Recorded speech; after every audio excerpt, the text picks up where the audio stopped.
God knows we need it, don't we? I mean, after a whole week. Yeah.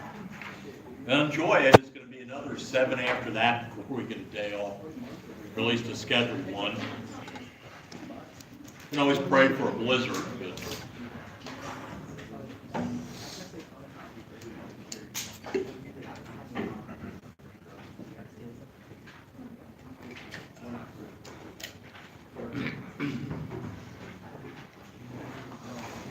the era we're currently studying is one of the most heralded and mythical eras in American history. It's the era of the Wild West. And to be perfectly honest, good morning. To be perfectly honest with you, it wasn't as wild as it's made out. Pretty much every Western you've ever seen is wrong. Again, don't take your history from fiction, from television. It's a lot more interesting story, actually. We're going to pick ours up, basically, in 1876. Now, that was the 100th anniversary of the United States, the centennial. And it was also the beginning of what's known as the Great Sioux War. Really the last major Indian war out west. And there's a lot of things that led up to it. One thing in particular, though. In 1874, an expedition led by Lieutenant Colonel George Armstrong Custer had found gold in the Black Hills of the Dakotas, land sacred to the Lakota, Dakota, and the Nanticoke, collectively known as the Sioux Nation. By the way, they didn't call themselves Sioux Indians. That was a name their enemies gave them. Sioux actually means enemy in Chippewa. In fact, most of our names for Native American tribes aren't their names for themselves. It's what their neighbors gave them. Because as Anglo-American settlement was moving out west, and they made contact with a particular indigenous nation or whatever, they said, well, what are your neighbors called? What do you call them? And inevitably, it worked out to enemy. The Apache, that comes from Apache. That's Navajo from enemy. What almost every Native American tribe called themselves in their own language was, quote, the people. The Navajo, for example, called themselves the Inde. And in Navajo, that means the people. What we collectively call the Sioux Indians, and I'll use that term interchangeably in here, does refer to the three major tribes, basically, the Lakota, the Dakota, and the Dakota. They're all related by language, culture, and custom. Now, U.S. government, after promising the Sioux Indians that the Black Hills would be theirs for eternity, the minute gold was discovered, offered to buy it. And Native Americans didn't want to sell them. They considered it their ancestral homeland. It really wasn't. They had only been there for about 100 years at that point, as I'll demonstrate. So the U.S. government decided to seize it. And they also decided to take care of a nasty problem of about 100,000 non-reservation Indians still roaming the West. For at least 2 generations, Native American nations out west had been slowly squeezed by the advancement of Anglo-American civilization. In 1890. Quite frankly, the Native American nations out west were getting swamped with white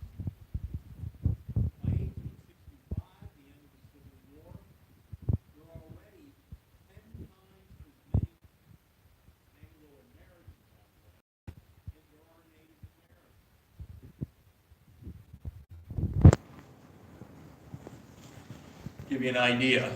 Between 1860 and 1870, 1 million people migrate west. Between 1870 and 1880, 1 decade, the decade we're kind of focusing on right now, 2.5 million Anglo-Americans moved west. Part of that was to take advantage of some government action. The Homestead Act and the Morrill Land Grant Act, both passed during the Civil War. It granted anyone 160 acres of public land for a small license and down payment. Really worked out to where you paid about $1 an acre. Now there was a catch. You had to work the land for 5 years before you got full title to it. That was to make sure there weren't speculators that would buy it up just to resell it right away. But there was a problem with it. The 160-acre homestead worked great early in the 19th century when we were settling Ohio, Indiana, Kentucky, places that have really rich farmland and a good amount of rain. Okay, now you're talking about Kansas, Nebraska, South Dakota. We get about, in a normal year, this year it's been almost subtropical, but in a normal year we get about 44 to 50 inches of rain a year around here. You know what they get on average out in the Great Plains? 2. And that's more the desert, so thank you. About 20, less than half of what we get here. The kind of crops that grow abundantly here don't grow all that well out west. So farming isn't going to be the future of the West.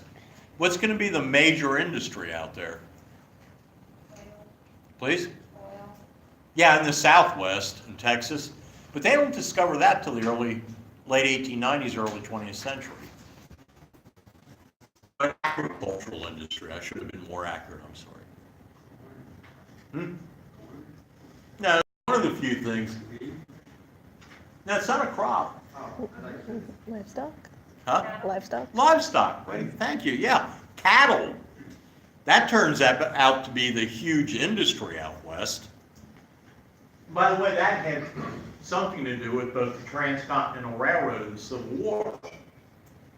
You know, usually history, when great events happen, several streams coming together. During the Civil War, the longhorn cattle in Texas, a lot of them escaped and ran loose and all that. And by the time the Civil War was over, they had huge, huge amounts of longhorn cattle roaming in Texas. Now, there were U.S. troops stationed out west in a series of frontier forts, and they were out there to keep the treaty Indians on the reservations and to try and hem in and round up the non-treaty Indians. And again, unlike what you see in almost every Western, they didn't have wooden palisades around them. They did east of the Mississippi. Cincinnati, Ohio had one of the largest palisaded forts the United States ever built, Fort Washington. You ever travel on Fort Washington Way? It's named after, it was right there where the Western Southern Garage is. In fact, that had been the headquarters and capital of the Northwest Territory for several years. But they didn't build them like that out west for several reasons. One, they didn't have any wood. Hard to build a big wooden fort if you don't have that much wood. And secondly, the winds out there on the plains with nothing to break the winds, no pun intended, they just blew the walls down. A couple of the forts that they built out there with walls around them, they didn't survive the first winter. The wind blew the walls down and the troops ended up burning the walls for firewood. So most of them were actually defended by blockhouses. Not blockheads. Here's one outside of Fort Lincoln, which is near Bismarck, North Dakota. And that's typically, you would have had those on the perimeter of the fort. These are all online. You get a much better view of it online, I'm sorry. Well, what the heck? I don't know if it's too dark in here or not.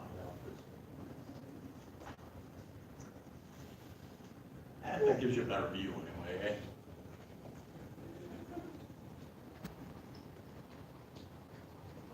And here is the commander of Fort Lincoln and the nominal commander of the U.S. 7th Cavalry, the famous or infamous George S. Custer. He was famous for his long hair, by the way. Always had long flowing hair.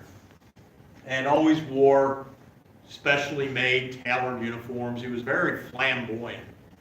He had made a name for himself, deservingly I might add, as a Civil War officer, cavalry officer. He was known for his bravery, but also his recklessness. He was not a general, by the way. He had been one temporarily during the Civil War. The military had what was known as a brevet rank. And in plain English, that simply meant a temporary rank. So during the Civil War, he was promoted to Major General. That was 2 stars. After the Civil War, he reverted back to his regular rank of Major. And then he got promoted to Lieutenant Colonel. So he was not General Custer, actually, at the time, even though it was common to refer to people by their brevet rank.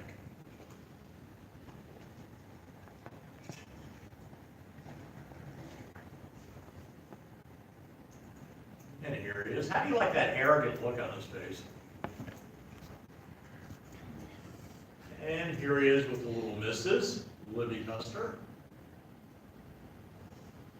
And she's basically the reason he's so famous today. After he died, she spent the rest of his life burnishing his image and making sure he came out of the Battle of Little Bighorn, the big hero, which he was not. And, by the way, this is their house, or at least a modern reconstruction thereof, out at Fort Lincoln.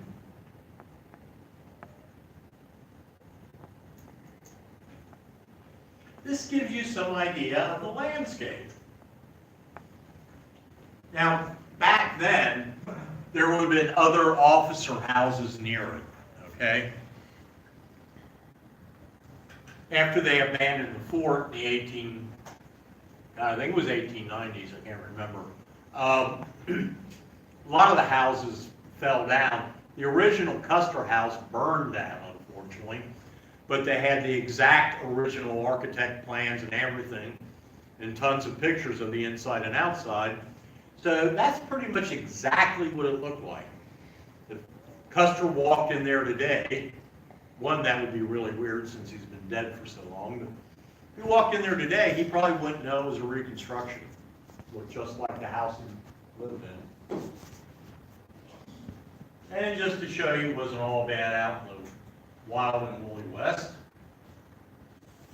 this is the parlor of the home.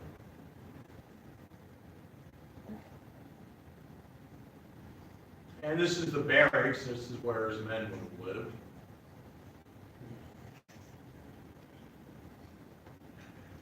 By the way, I was in the parlor of the Custer house. They had a deck of cards on the table. And I looked down, and the cards were made in Cincinnati, Ohio. Oh, that was interesting. Huh? Sorry, I was talking about the barracks. Oh, what about it? We were just saying that those barracks look similar to barracks that are still used. They are. They're just a more primitive version. And they still got the row of beds in there, and, you know, stuff like that. They're all, Huh? said they're all Yeah. Mm-hmm. That one would have been too. It would have been nice and warm in winter though. you see the chimneys? Those were all big, huge stoves. And I've been there in winter when they have them going. And it is nice and toasty in there, but it is primitive.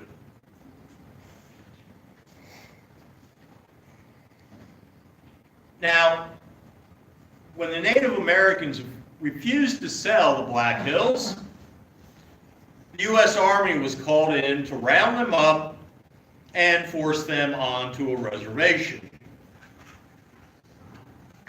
And the idea was to do it without bloodshed. Quite frankly, and again, despite what you see in a lot of the Westerns, the people that were most sympathetic to the Native Americans out west happened to be the Army. They knew them better. They respected them. It was mostly the non-military settlers out west that considered them nothing but vicious savages and wanted them exterminated.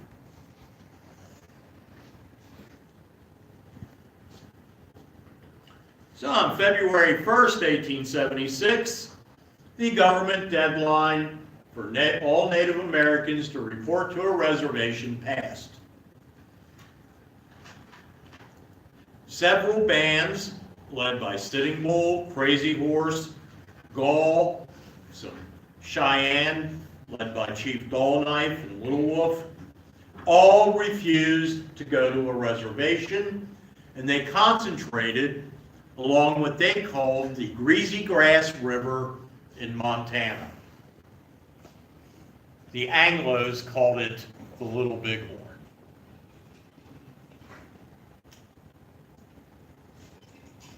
So in March, an army was sent out under General Alfred H. Terry to basically box in the, quote, hostiles. That was the term they used for them. Round them up and lead them to a reservation. Again, the idea wasn't to confront them in battle and kill them. Round them up, take them to the reservation.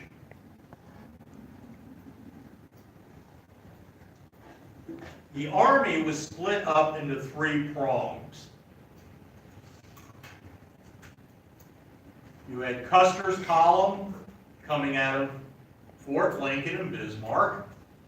You had another column coming out of Fort Fetterman under Crook, and another under General Gibbon coming from the west. The idea was to surround them.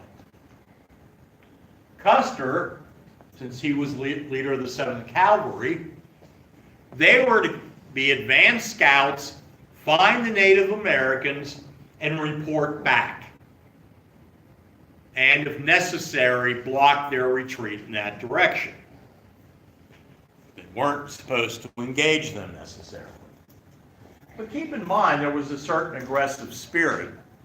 When Terry launched Custer on this mission, he remarked, "Now, Custer, leave a few Indians for the rest of us," knowing Custer's reputation. Custer had attacked otherwise peaceful Native Americans before.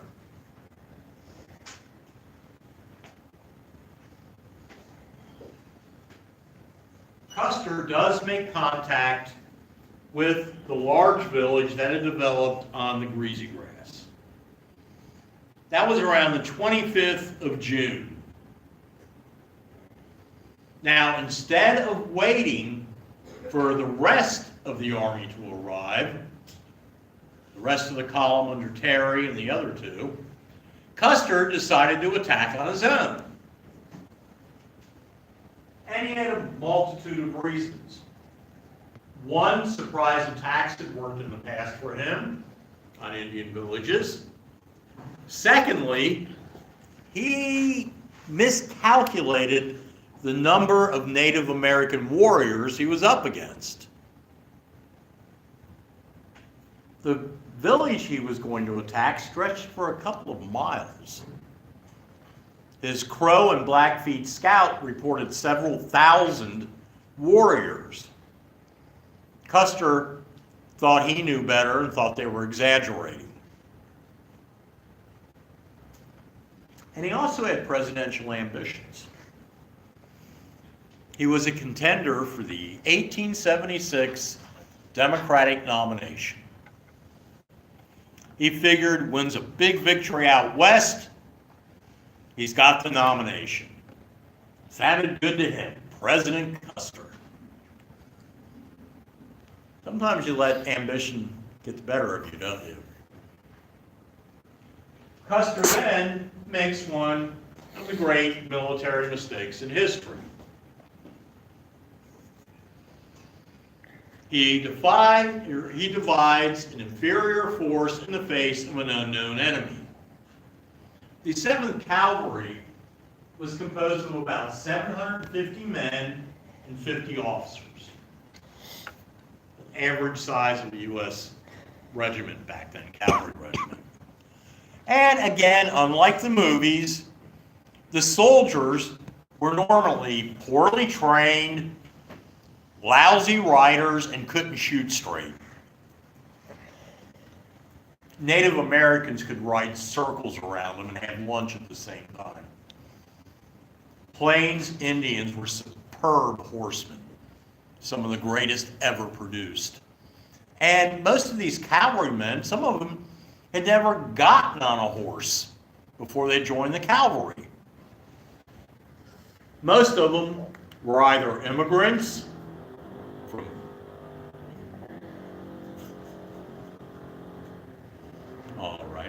immigrants from Germany or Ireland. In fact, despite, again, what you see in the movies, there was a stereotype back then of the German sergeant in the army.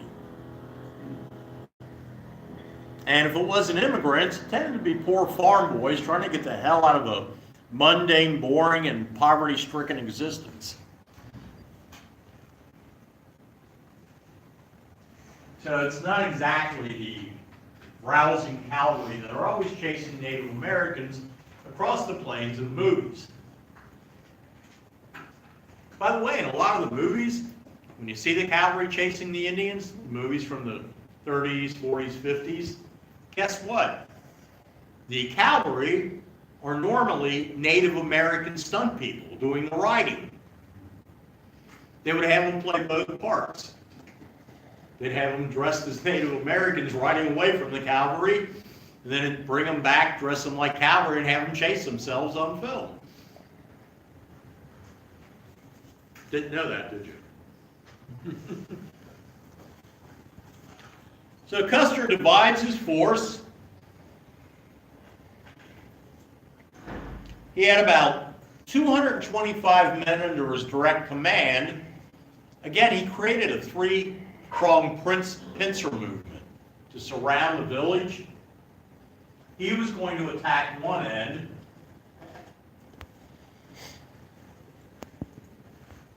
Here's Custer. Here's the other prong under Benteen. And here's the other one under Major Reno.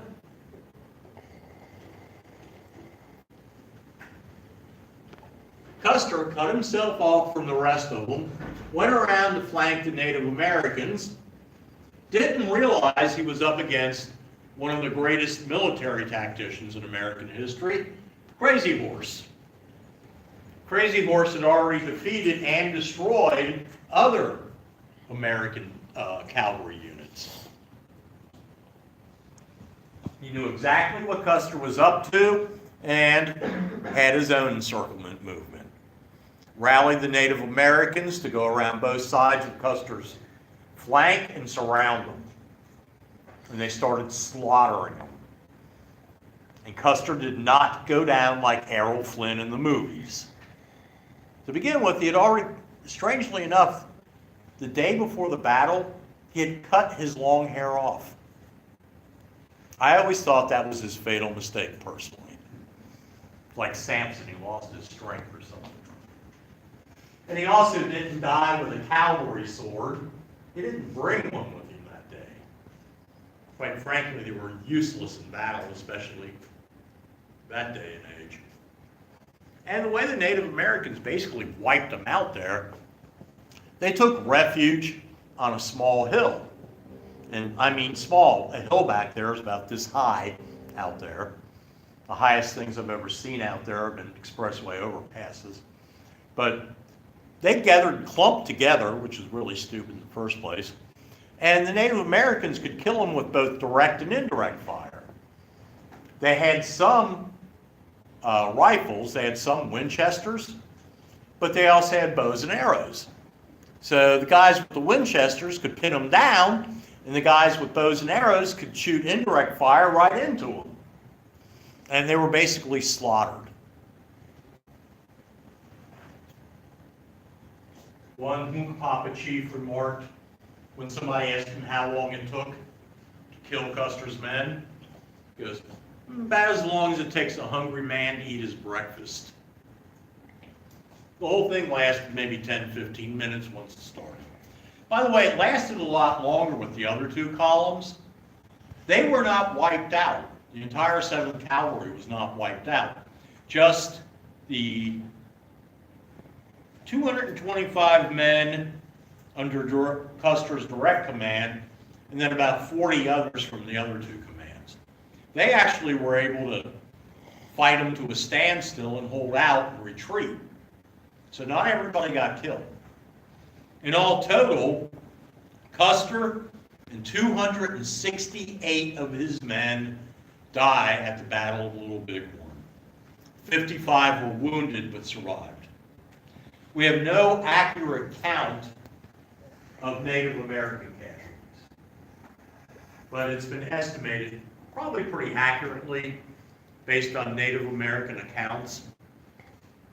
About 32 dead and maybe 60 some odd wounded, something like that. 160 wounded, sorry.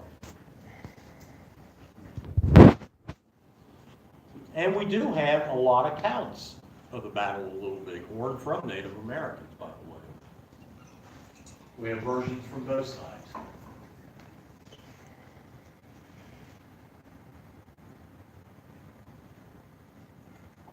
Now here's another Hunkpapa, or chief. And one of my personal favorites, Touch the Clouds. 6.5 feet tall, 280 pounds. Had a good power forward, wouldn't he? This was taken only slightly a year after the battle.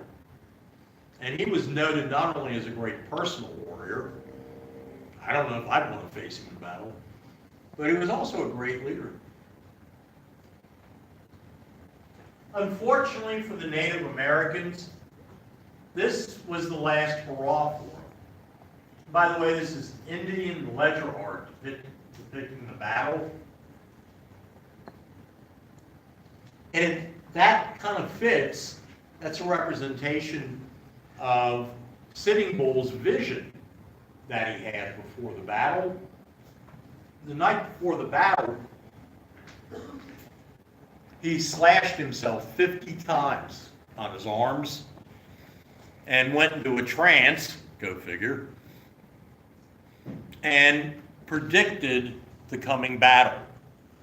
He said the bluecoats would be falling into the village. He goes, but like corn, they will be cut down. That's exactly what happened, wasn't it? So a lot of them went into battle believing that the victory had already been predicted. And this ledger art, done by one of the participants, Kicking Bear, illustrates that vision that Sitting Bull had.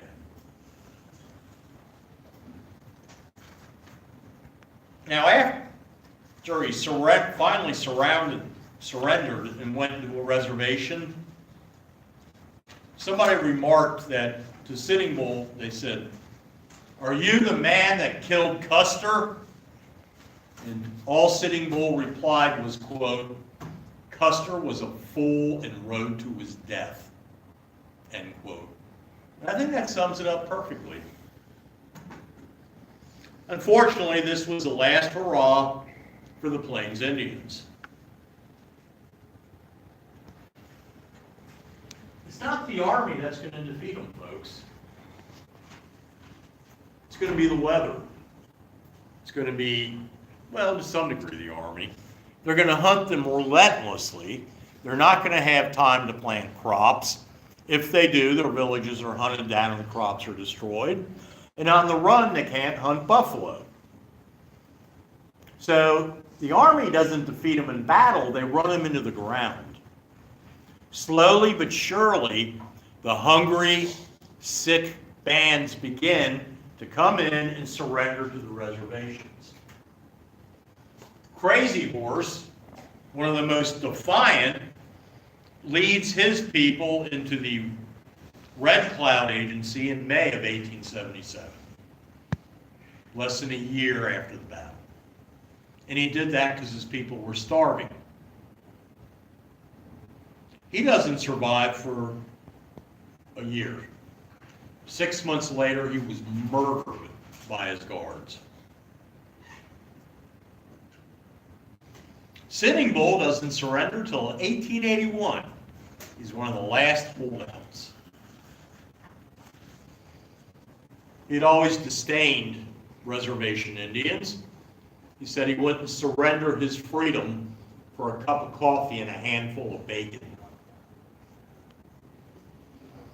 In January of 1879, major bands of Cheyenne surrender under Dull Knife.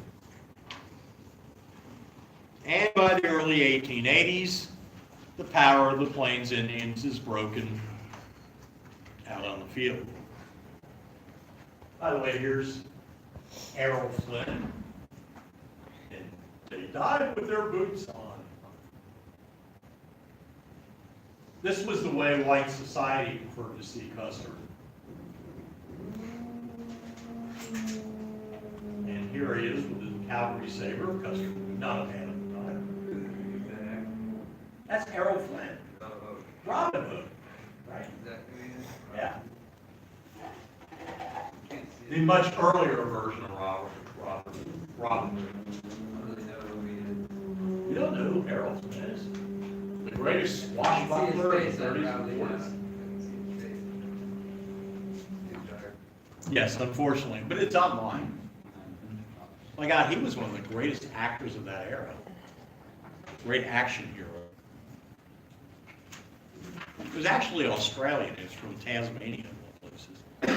The way Native American tribes were actually subdued on the plains didn't have anything to do with shootouts.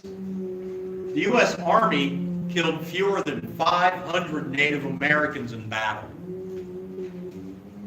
You know what forced them into subjugation? Yeah, what's the one thing they depended on? Yeah, wipe those out. They have no choice. The beginning of the 19th century, there were probably over 30 million bison out on the Great Plains. Some of their herds were so huge it took days for them to go by. After the Civil War, mass hunting began. The railroads hunted them for food, and the passengers on the railroads hunted them for pleasure. They didn't have inboard movies back then or iPods or anything. So they would have shooting contests. Can you imagine that on a modern plane? Give everybody a rifle and see who could kill the most buffalo as you go by. Plus, they began commercial tanning of them back east. And a buffalo hide was worth anywhere between $1 to $3 a hide back east. So all of a sudden you got professional buffalo hunters going out there, slaughtering them for nothing more than their hides. They'd leave the rest of it to rot. Did the government put a tab on their tongues too to starve out the Indians? Oh, they encouraged all this, yeah. Because they knew what the effect was going to be. Yeah. Between 1872 and 1883, a typical group of hunters could kill and skinned 50 buffalo a day. Buffalo Bill Cody once killed he killed 69 in one day. Between 1872 and 1883, 10 to 15 million buffalo are killed. By 1878, the great southern herd is exterminated. By 1883, the great northern herd.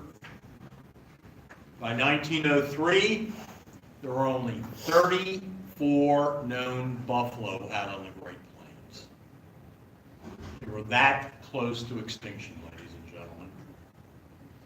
There's a whole bunch anymore. If you go out there, you can sometimes see them running wild now. They came that close to extinction. Something that's now a great symbol of this country. The great tragedy that will end the Plains Wars will be the massacre of Wounded Knee, where another generation of 7th Cavalry soldiers attempting to disarm the so-called ghost dancers will end up massacred. Now let me wrap this up. 1 second. 1890 marked the end of the frontier. In the census that year, the U.S. government, for the first time in history, said there was no longer an unbroken frontier line. So we had conquered a great internal empire. We don't have one to conquer anymore. So beginning after that, our focus from outward is conquering an external empire. So next Wednesday, we will be imperialists and start a war and conquer an empire in the Pacific. And you guys enjoy your holiday, and please remember why you're off.